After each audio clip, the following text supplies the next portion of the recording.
En el video de hoy vamos a estar hablando acerca de lo que es el ensayo de granulometría. Como se mencionó anteriormente, lo que son este y el ensayo de límites de consistencia son dos ensayos que nos permiten obtener una información bastante precisa hacia lo que es la identificación y clasificación de un suelo, según sea la metodología AASHTO o SUCS. Entonces nos permiten obtener una clasificación precisa, sabemos cuál es el suelo, cuál es su plasticidad, cuál es su distribución de tamaños, o sea, su curva granulométrica. Esto nos permite, además de saber a ciencia cierta de qué tipo de suelo estamos tratando, también tener información importante que nos puede servir como recomendaciones para una etapa constructiva o como observaciones para nuestro cliente en el caso de una compañía de suelos o a tener en cuenta para trabajar con él. El ensayo de granulometría se rige por la normativa ASTM D422. Para este ensayo vamos a utilizar una muestra de un tamaño más o menos considerable que ya hemos preparado anteriormente en cierta proporción, recordando que tenemos ya un material secado al horno sin pasar por ningún tamiz y en una bandeja. Para este ensayo vamos a hacer uso de un juego de tamices de abertura de designación ASTM, la bandeja donde ya la muestra está contenida y el horno como será habitual para secar las muestras. El primer paso será tomar la muestra que ya hemos preparado anteriormente secándola al horno sin haberla pasado por ningún tamiz y pesarla con todo y bandeja donde la tenemos. Este peso lo vamos a designar peso 1 y es el contenido de sólidos, ya que no hay agua, la muestra está en estado seco, y el recipiente o bandeja. Luego vamos a tomar esta muestra sin sacarla de la bandeja, vamos a más o menos dividirla entre 3-4 porciones, una cantidad solo que sea manejable. Vamos a colocarla sobre un tamiz de apertura 200 y con ayuda de una pila o una manguera vamos a ir poniendo agua para humedecer la muestra mientras removemos con las manos. Esto va a hacer dos cosas: primero humedecer y ablandar los terrones de arcilla, y en segundo lugar facilitar el proceso de tamizar. En lugar de levantar polvo o partículas, el agua va a arrastrar las partículas más pequeñas que el número 200 y permitirnos ir separando la muestra. Una vez hayamos tamizado toda la muestra, vamos a colocar todo el material retenido en el 200 en la misma bandeja en la que teníamos la muestra originalmente. Esto es importante para no alterar la medición de los pesos y no hay que preocuparse de lo que haya pasado del tamiz, ya que esto se desecha. Lo importante es el material retenido. Colocaremos este conjunto de suelo tamizado húmedo con un poco de agua seguramente en el horno por 24 horas para que se seque. Lo extraeremos y pesaremos nuevamente la bandeja con el material retenido en ella, que nos va a dar un peso 2. Este peso es partículas sólidas sin contenido alguno de humedad, pero son partículas que en su mayoría son tamaños mayores que el 200, ya que la mayor parte de las partículas finas se han ido con el lavado, más en la bandeja.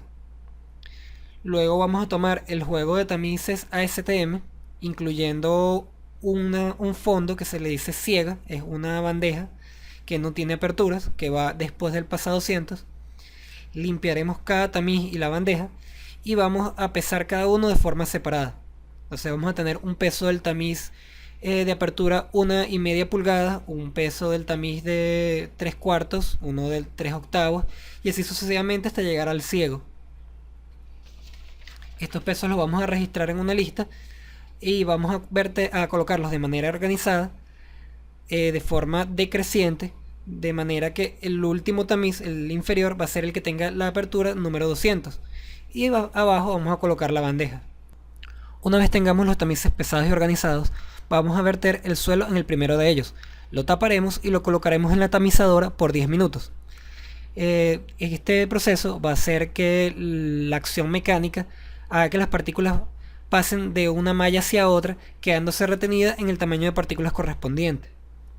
Una vez termine el proceso, separamos los tamices, volvemos a registrar el peso de cada uno de ellos y vamos a tener ahora el peso del tamiz más el suelo retenido en dicho tamaño de partículas. Si restamos esto con los pesos anteriores, vamos a obtener el peso del suelo retenido en cada una de las aberturas correspondientes.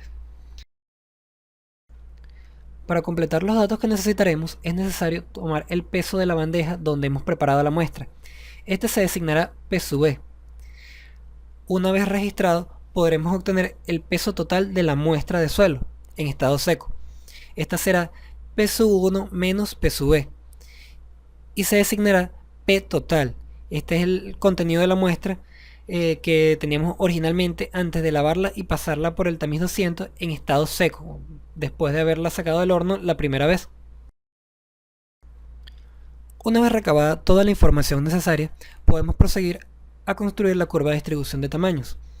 Para ello deberemos determinar en primer lugar el porcentaje de suelo retenido en cada uno de los tamices. Esto se hace al dividir el peso del suelo retenido en cada uno de los tamices entre el peso total de la muestra y multiplicarlo por 100. Posteriormente podremos determinar el porcentaje de material pasante de cada tamiz. Como se muestra a continuación, el primer tamiz siempre será el porcentaje pasante 100% menos el porcentaje retenido en dicho tamiz.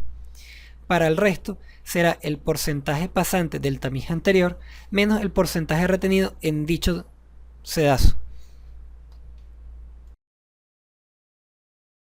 En este momento deberemos hacer dos pequeñas verificaciones. En primer lugar, la sumatoria del material retenido en todos los tamices y el ciego en peso, no en porcentaje, deberá ser igual al peso total de la muestra con el que iniciamos el experimento.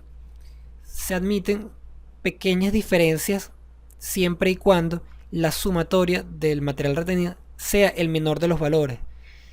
Si esta diferencia entre los dos es menor al 5%, el experimento puede continuar. El ensayo se considera válido. La diferencia que exista se sumará al pasante del tamiz número 200, es decir, al material retenido en la siega, y no se incurrirá en ningún error garrafal o significativo. Si la sumatoria de los pesos retenidos en todos los tamices es mayor al peso total, o si por el contrario el error es mayor al 5%, se debe repetir el experimento desde el comienzo, tomando una nueva muestra, secándola, volviéndola a lavar y repitiendo todo el proceso.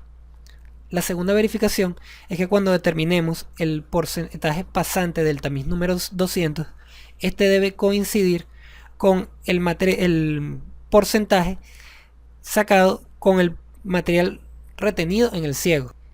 Es necesario que mantengan atención en que el suelo retenido en la siega o la bandeja que está al fondo de la torre de tamices va a ser igual al suelo retenido durante el tamizado, más el suelo que se perdió por el lavado, más cualquier diferencia que exista entre el P total y la sumatoria del retenido en todos los tamices y el ciego, como se puede observar expresado en la pantalla. Este será entonces nuestra cantidad de suelo pasante del 200, expresado en pesos, y más o menos real, ya que toma en cuenta el lavado, el tamizado y cualquier pérdida de material, que por lo general es un material muy fino que se levanta con facilidad.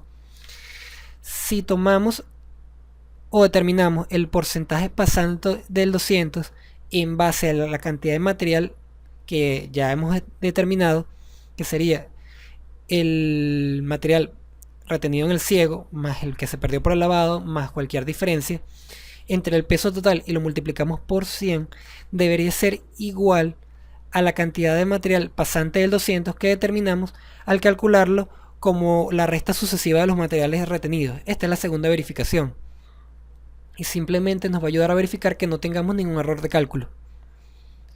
Cuando tengamos estas dos verificaciones hechas y los porcentajes pasantes ya calculados, podremos entonces graficar en papel semilogarítmico los porcentajes de pasante de cada tamiz contra su tamaño de partículas o su tamaño de apertura en milímetros. Con esto obtendremos la curva de dispersión de tamaños o la curva granulométrica de la muestra de suelo evaluada. El análisis de resultados de este ensayo se basa en la forma de la curva de distribución de tamaños.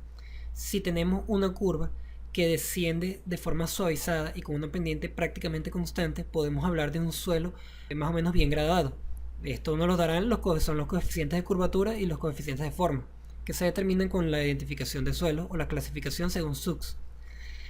Cuando tenemos un suelo que experimenta una caída abrupta en su curva de distribución de tamaños, quiere decir que tenemos un suelo donde prevalece o tenemos un gran contenido de partículas de un tamaño más o menos constante. Este tamaño es el correspondiente a donde se da la caída abrupta de la curva. Ese tipo de suelos se le llama suelos uniformes, ya que su granulometría o su espectro de tamaño se concentran en torno a un solo tamaño de partículas. Es un tipo de suelo mal gradado, más no el único. Otro tipo de suelos mal gradados son aquellos que corresponden a una curva granulométrica de naturaleza errática. Esta es donde tenemos subidas y bajadas seguidas de manera consecutiva, o donde tenemos una subida seguida de una gran meseta y posteriormente otra subida en el contenido de pasantes. Estas representan suelos donde sí hay una cantidad importante de un gran número de tamaño de partículas, pero podemos tener ausencia de otra cantidad significativa o de algunas que nos permitan llenar los vacíos de mejor manera.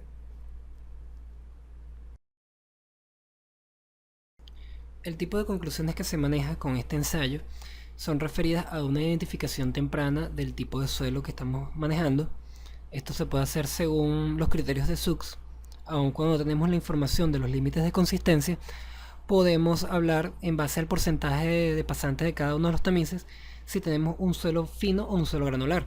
Esto se hace basado en el porcentaje de pasantes del tamiz número 200, recordando que si es mayor al 50% estaremos en presencia de un suelo fino. De lo contrario, estaremos en presencia de un suelo granular. Además, en base a los porcentajes de pasantes de los tamices mayores al 200, podremos estar hablando de si tenemos un suelo que forme parte de una grava o si estaremos en presencia de una arena.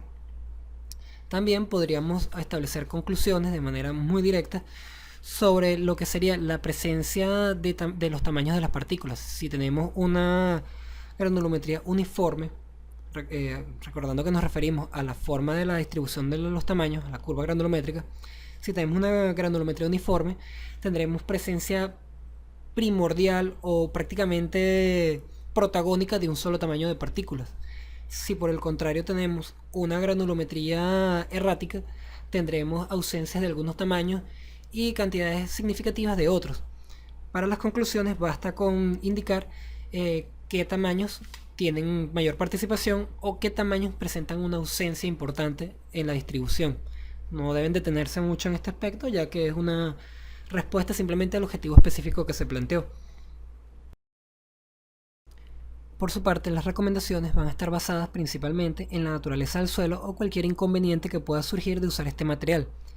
Por ejemplo, para un material granular va a destacar una movilización del agua subterránea más fácil o más sencilla, por lo cual debemos tener especial atención al momento de hacer una excavación de que pueda algún curso de agua presente salir e inundar la excavación. Si tenemos un suelo fino, sabemos que este movimiento de agua es prácticamente nulo, casi imposible que se dé, pero podremos también hacer recomendaciones en cuanto a lo que es el tipo de compactación. Esto se va a hablar más adelante.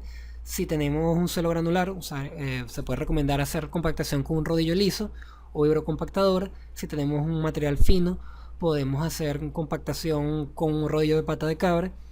También si tenemos un suelo cohesivo o con una cantidad significativa de PASA 200 o alguna clasificación más adelante que nos arroje un suelo de naturaleza arcillosa, prestar especial atención a lo que es el desarrollo de asentamientos por consolidación primaria o cualquier comportamiento indeseable que pueda surgir por la saturación del estrato de suelo en el caso de que se vaya a usar como material de fundación.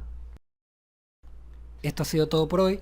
Cualquier sugerencia o comentario pueden hacerlo a través de los grupos o a través de la sección de comentarios. Se despide Argenis Rodríguez. Hasta la próxima.